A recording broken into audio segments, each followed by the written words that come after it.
Kementerian Ketenagakerjaan belak-belakan terkait kasus pemutusan hubungan kerja atau PHK yang kerap kali terjadi belakangan ini. Setidaknya ada 10.765 orang terkena PHK per September 2022. Setidaknya ada 10.765 orang terkena PHK per September 2022. Menteri Ketenagakerjaan Ida Fauziah menjelaskan, kasus PHK pada 2019 lalu mencapai 18.911 orang. Kemudian jumlah tersebut melonjak pada 2020 dan sedikit menyusut tipis pada 2021. Selain sektor padat karya seperti persepatuan dan tekstil, industri elektronik, otomotif, hingga makanan minuman juga terancam pengurangan tenaga kerja karena order yang berkurang. Ketua Advokasi Asosiasi Pengusaha Indonesia, Apindo Darwoto, memprediksikan ada penurunan permintaan pada sektor elektronik maupun otomotif sebesar 10% pada tahun 2023. Selain itu, sektor industri makanan dan minuman juga diprediksi bakal berkurang permintaannya pada 2023 mendatang. Hal ini berkaitan dengan rencana penetapan cukai minuman bermanis.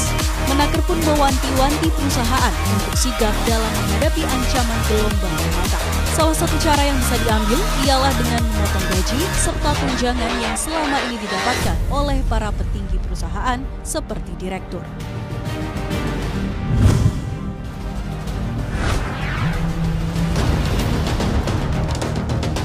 Kenaikan harga BBM subsidi dan maraknya pemutusan hubungan kerja di tanah air menyebabkan anjloknya pertumbuhan penjualan retail yang dicerminkan oleh Indeks Penjualan Real atau IPR pada September 2022. Berdasarkan data Bank Indonesia, IPR pada September 2022 tercatat 198,1.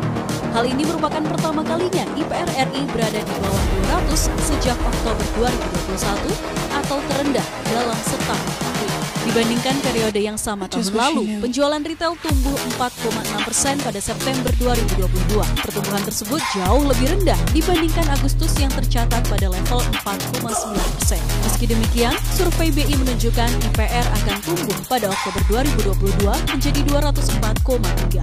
Sebagai catatan, pada September kontraksi tertajam terjadi pada kelompok suku cadang dan aksesoris, yakni 12,5% secara bulanan. Kelompok makanan dan minuman terkoreksi 0,6%, kelompok sandang terkontraksi 8,3%, bahan bakar kendaraan terkoreksi 7,2%. Bank Indonesia turut memprediksi penjualan eceran pada Desember 2022 dan Maret 2023 akan meningkat ke level 152 dan 144,4. Peningkatan ini didorong oleh perayaan Natal dan periode Ramadan.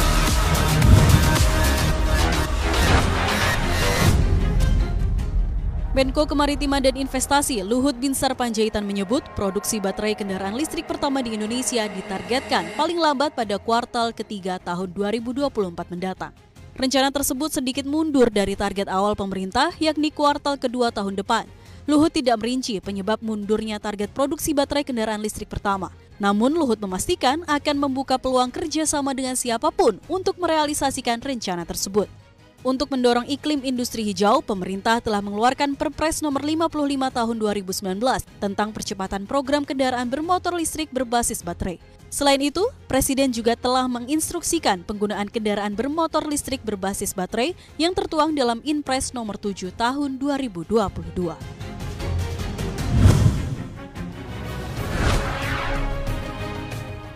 Inflasi Cina pada Oktober 2022 tercatat 2,1% secara tahunan, turun dari bulan sebelumnya sebesar 2,8% secara year on year. Berdasarkan data yang dirilis Biro Statistik Nasional Cina, inflasi itu menjadi yang terendah sejak Maret lalu dan berada di bawah ekspektasi para ekonom sebesar 2,4%.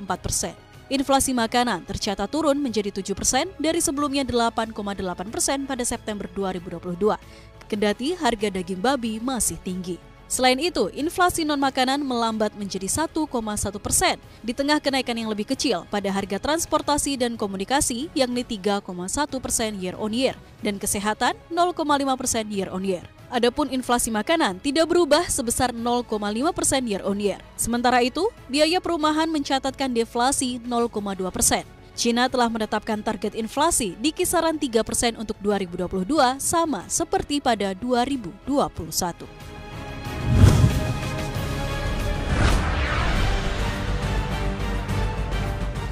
Kekayaan bersih Elon Musk turun ke bawah 200 miliar dolar Amerika Serikat. Hal ini terjadi ketika para investor melepas sahamnya di Tesla. Para investor khawatir Musk akan lebih fokus mengurus Twitter.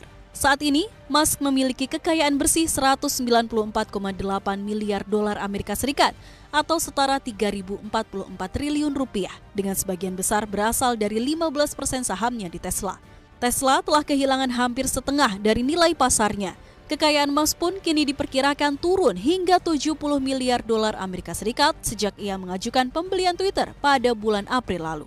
Para investor mulai berencana melepas sahamnya di Tesla ketika Musk menjual sahamnya di Tesla senilai 15 miliar dolar Amerika Serikat demi melunasi pembelian Twitter. Musk menutup kesepakatan dengan Twitter di angka 44 miliar dolar Amerika Serikat bulan lalu lewat pinjaman 13 miliar dolar Amerika Serikat dan komitmen ekuitas 33,5 miliar dolar Amerika Serikat.